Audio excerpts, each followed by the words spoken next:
Max Broker, we're the ones you can trust. Yeah, we're the real deal.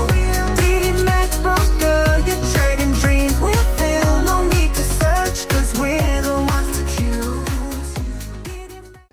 Pasangan indikator terbaik, panduan trading di MetaTrader 5 untuk Anda yang masih mencari metode yang mungkin akan bisa dibilang cocok atau terbaik untuk metode trading yang akan Anda gunakan.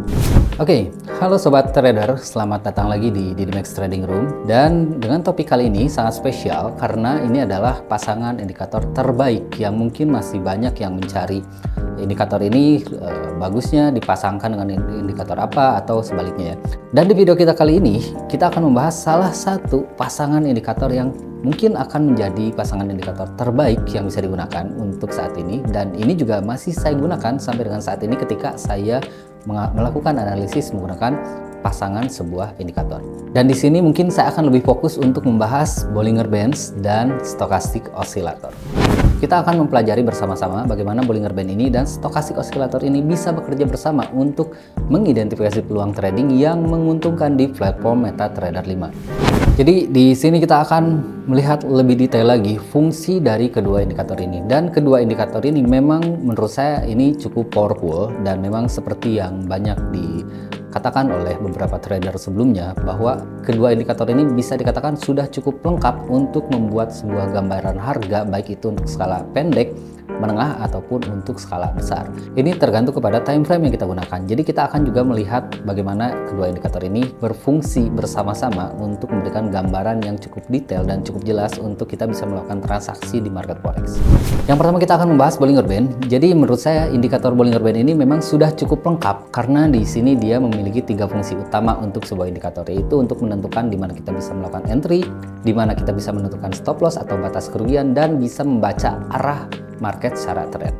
Jadi indikator Bollinger Band ini selain bisa membaca overbought dan oversold dari sebuah kondisi harga, kita juga bisa melihat kapan atau di mana kemungkinan harga akan melanjutkan atau memulai sebuah tren dalam satu periode waktu tertentu di pasar forex.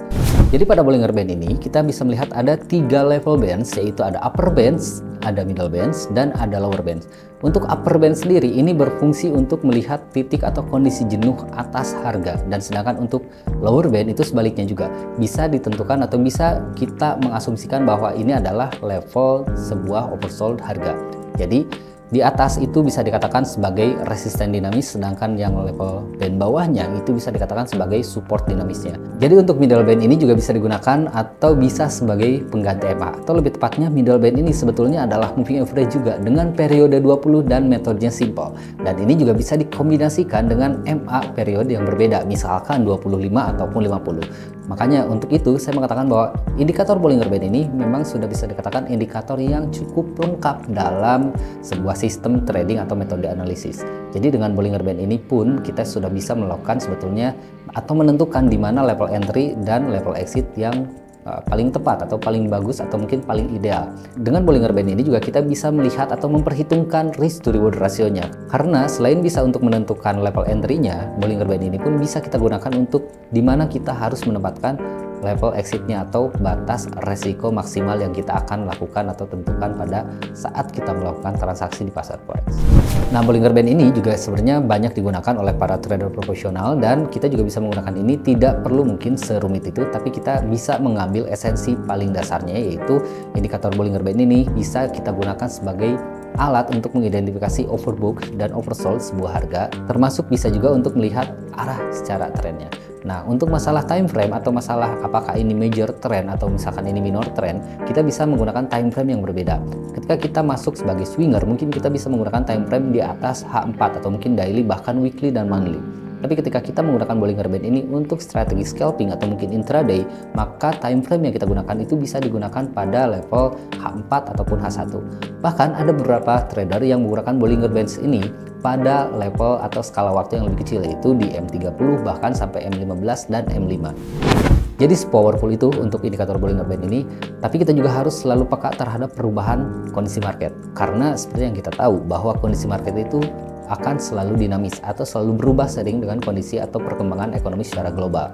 Nah, ini biasanya kekurangan dari sebuah indikator. Kita harus selalu peka dan harus selalu bisa menyesuaikan parameter yang kita punya agar selalu akurat atau stabil pada kondisi market yang sedang berjalan saat ini. Nah, ini adalah pasangan indikator terbaik, dan untuk yang kedua yang saya maksud itu adalah stochastic oscillator. Indikator ini pun memang banyak digunakan oleh trader baik itu pemula ataupun profesional. Karena selain indikator ini simple, indikator ini juga ketika kita menemukan parameter yang cocok dengan kondisi market, maka akan mendapatkan akurasi yang cukup tinggi. Nah, stochastic oscillator ini juga bisa berfungsi untuk melihat titik jenuh harga, baik itu overbought dan oversold. Dan indikator ini ketika kita menemukan parameter yang cocok dengan Bollinger Band yang tadi kita gunakan, maka biasanya akan mengindikasikan arah yang sama. Jadi ini juga bisa sebagai penguat dari indikator utamanya, yaitu Bollinger Band yang tadi. Contohnya ketika Bollinger Band ini mengindikasikan harga sedang dalam kondisi overbought dan stokastik berada di level 80% ke atas, itu mengindikasikan bahwa harga memang sudah berada dalam kondisi titik jenuh atas, dan itu memperkuat analisa kita untuk melakukan transaksi sell. Untuk level stop lossnya kita bisa menentukan berdasarkan Bollinger Band juga, atau bisa di-combine dengan yang namanya price action. Kita bisa melihat titik high atau low sebelumnya untuk menentukan batas resiko maksimal untuk setiap posisi yang akan kita lakukan. Dan itu harus dilakukan sebelum kita melakukan action atau transaksi di market forex. Karena perhitungan risk to reward ratio itu tidak akan bisa dirubah ketika kita sudah entry. Jadi kedua indikator ini bisa dikatakan adalah pasangan indikator yang menurut saya ini cukup bagus dan mungkin akan berguna juga atau akan cocok juga ketika teman-teman menggunakannya dan mendapatkan parameter yang cocok. Dan untuk saya sendiri biasanya menggunakan parameter yang standar untuk Bollinger Band, dan untuk stokastiknya saya menggunakan 14, 3, dan 7. Itu menurut saya akan cukup bagus dan akan cukup smooth ketika kita gunakan pada kondisi market dengan skala waktu di time frame-nya itu H4 ataupun H1. Jika teman-teman memiliki parameter yang lain, mungkin akan lebih bagus lagi dieksperimenkan atau dicoba dengan kondisi market yang sedang berjalan saat ini. Karena sekali lagi saya selalu mengingatkan bahwa kondisi market itu dinamis, tidak akan selamanya sama. Itu akan bergantung kepada kondisi ekonomi secara global, kondisi geopolitik dan yang lainnya. Itu akan sangat berpengaruh terhadap range kebiasaan ataupun yang lainnya. Jadi ketika kita menggunakan indikator, sekali lagi saya mengingatkan bahwa indikator itu memang selalu butuh yang namanya adjustment atau penyesuaian. Maka dengan penyesuaian itu kita akan selalu bisa mendapatkan akurasi-akurasi yang cukup tinggi ketika kita melakukan analisa berdasarkan indikator yang kita gunakan. Oke, itu hanyalah salah satu dari sekian banyak pasangan indikator yang mungkin bisa kita gunakan untuk melakukan analisa pada grafik forex. Dan indikator ini pun masih saya pakai terkadang di market forex untuk melakukan analisa sampai dengan saat ini.